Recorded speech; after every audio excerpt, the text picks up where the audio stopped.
kind of can happen when you're rusty, you know. Right. But I don't know. I got some Mario tech to share with him later though. That I do think Mario is worse now, but I figured out some cool stuff he could do that didn't work before. So have to share that with my Mario homie. So anyways, Blue Fox against Blue Turtle. Yeah, dude. Well, Wolf, but this matchup is pretty bad for Squirtle. Why is that? Like, he doesn't really have good combos on fast fallers, and Wolf just dominates the neutral game. And both players just running to platforms. I guess maybe they had something wrong with one of their controllers or something, and they agreed to... Oh, okay, yeah, someone had to reset their C-stick, so... Anyways, so I guess this wasn't a button check. They're just going right in here. I feel like Squirtle... movement on Squirtle is just way better than Wolf. Feels like you'd be able to run circles around him. Maybe. I mean, Wolf is actually faster, but I would, like I've said before, Squirtle is like the El Fuerte of this game. He probably has the most unconventional movement options. But he's the only character that his turnaround animation actually has a hitbox. So he can actually combo you just by dash dancing.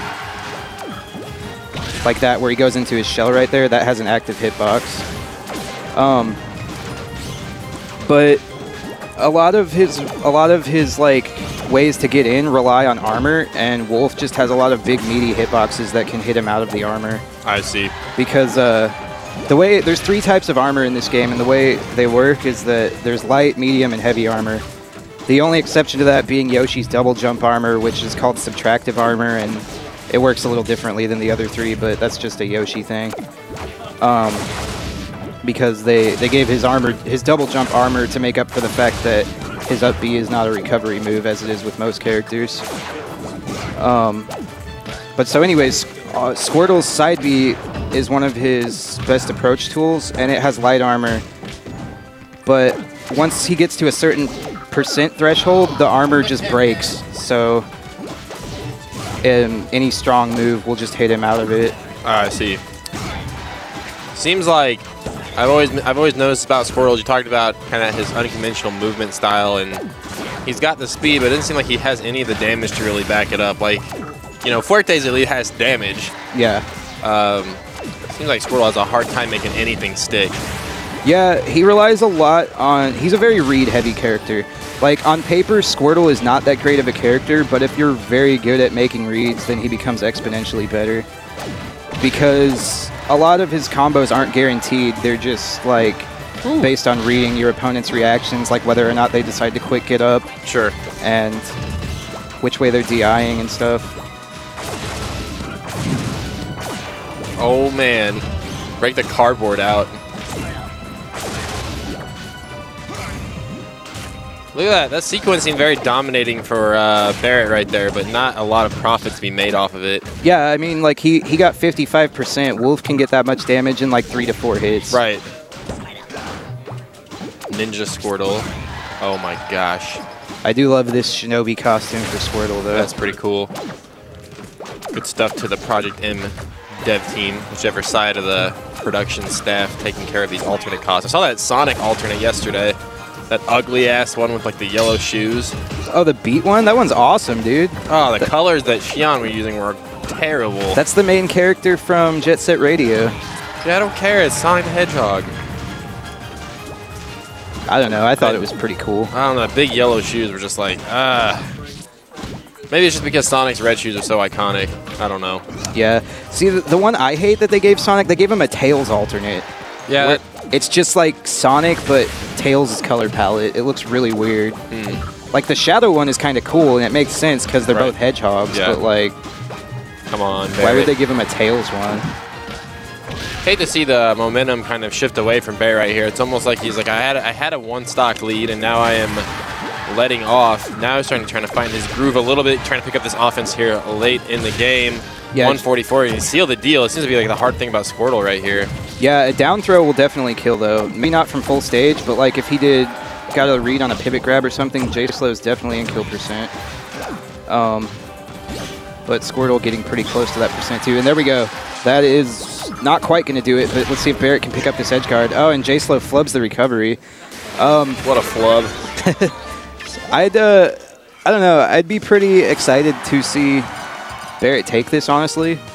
Not to root against my boy J-Slow. Barrett's been leveling up so much lately. He beat me for the first time last Monday, like first time ever in tournament.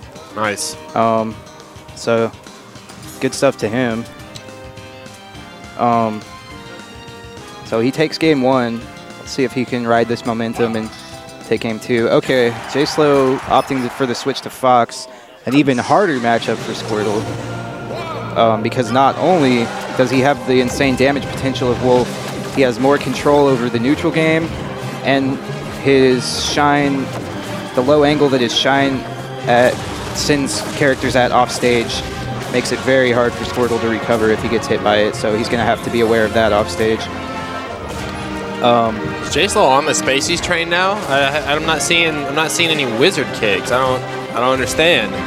He said he's just feeling Spaceys today. Like he has Wolf. Honestly, Wolf is probably his second best character, and then he has a pocket Fox and Falco.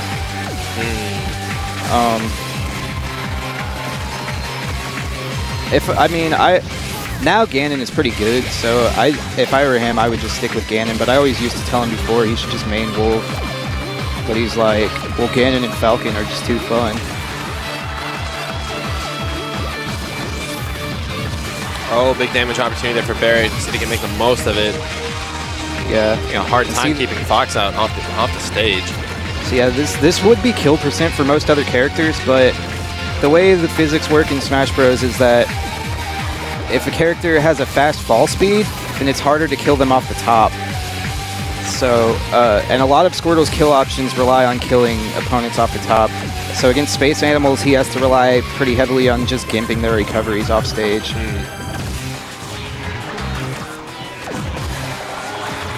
Oh, wow. I mean, what options does Barrett have right here to... I mean, you talk about trying to kill off the top, even at 134%. Is that still an option right here, or should he be looking elsewhere? If he gets an up smash, it might net him a kill off the top, but that's going to take... Oh, and there we go. Okay. As I say that, that's going to take a hard read, and he got that hard read. Some of his other options would be trying to bait Fox into the ledge, over to the ledge, throwing him off stage, throwing out a neutral air which has heavy armor to interrupt or trade with Fox's recovery. Because almost any trade off stage against a Space Animal is in the other character's favor. As far as Adam's approach with Squirtle here, it feels like he's just kind of running into a brick wall. And is this just the nature of Fox, or is there a different approach that Adam could be taking to net a little bit more profit off of this? Because it's just running into Fox buttons all day. Yeah, I mean, that's going to happen in the matchup. Fox's hitboxes, he has a 3-frame jump squat, and all of his aerials come out insanely fast on top of having very good priority. So you kind of just have to respect Fox's aerials. But I think the best option in terms of approach in this situation would be to just try to make J-Slow approach. Fox does, I mean, I know Barrett's down right now, but J-Slow is a very hyper-aggressive player, and unless you get him into, like, unless you mentally corner him, he will not take the campy approach. So, Fox definitely has the options to just sit back and shoot lasers, but that's just not J-Slow's style, so I think Barrett would get a lot of mileage out of just playing more defensively and neutral. Yeah, I mean, and when you talked about that oppressive rushdown right there, not a lot of opportunity for Barrett to even like take a breath in that last match. All right, so what kind of stage options do you think Barrett wants to go for here? Well, Dreamland probably would have been his best option, but J-Slow just banned it. He banned basically all of his best options. Fountain of Dreams wouldn't be a bad choice. Okay, I like this pick. Definitely still a hard matchup, but significantly easier than with Squirtle. I don't like this stage pick, though. This stage is highly in Fox's favor. Very low ceiling. Up smashes are going to be killing very early. But Barrett has the lead right now. And it's something maybe about the stage where he's like a little bit more comfortable using. We've seen him try to exploit those up A's right there, trying to poke through the bottom of that platform. Yeah, and Barrett is pretty much in kill percent right now. I feel like if all of a sudden J-Slow were to change his approach to a more zoning game, he would. It would be an adjustment enough that I don't know if Barrett would be able to adjust to in time. Yeah, because like he went to Sheik here because he wants that. Oh, you want to rush me down? Well, let's rush down. And then all of a sudden, if J-Slow were to switch gears here per se, go into a more zoning neutral approach, control the middle of the stage, I don't know if Barrett would be able to adjust in time. Yeah, especially because he might be a little bit out of his element with the character that he went with. Yeah, I agree. And Fox can definitely do that too. He's a character that never really needs to approach. He has those lasers, and although they don't have any hit stun, they do force situations because you can't just sit there and take damage all day. Yeah.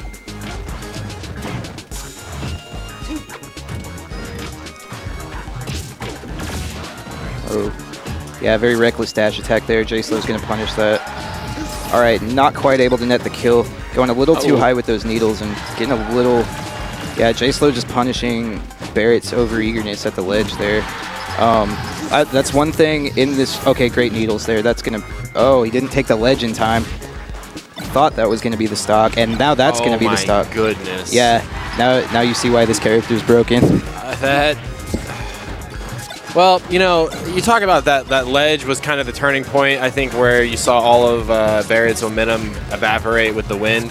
Right. That comes from, obviously, this is not his main character. He probably would have been able to land that all day, every day with the Squirtle. Right. Okay, great down smash there. Great forward air, great conversion there. All right. With a couple smart reads, he could take this back. Wow. Like, the thing that makes this matchup doable for Sheik is that she is very good at interrupting Space Animal's recoveries. Because when they're just hanging out there, they can't... Okay, very smart recovery by Barrett. Going high. J-Slow not content to hold the ledge for that long because he wasn't quite sure which way Barrett was going. Barrett in a pretty rough position. Yeah, that's going to be the kill. Oh my gosh. Fuck, so oppressive. And J-Slow's offense, RTSD, rush that down. Yeah, the thing about that combo is it's not necessarily guaranteed. You can smash DI the weak hit of the up air and to avoid the strong hit, but it's very hard to react to. And really good Fox players will just delay the attack so they just hit the strong hit, not even giving you a chance to smash DI this weak hit.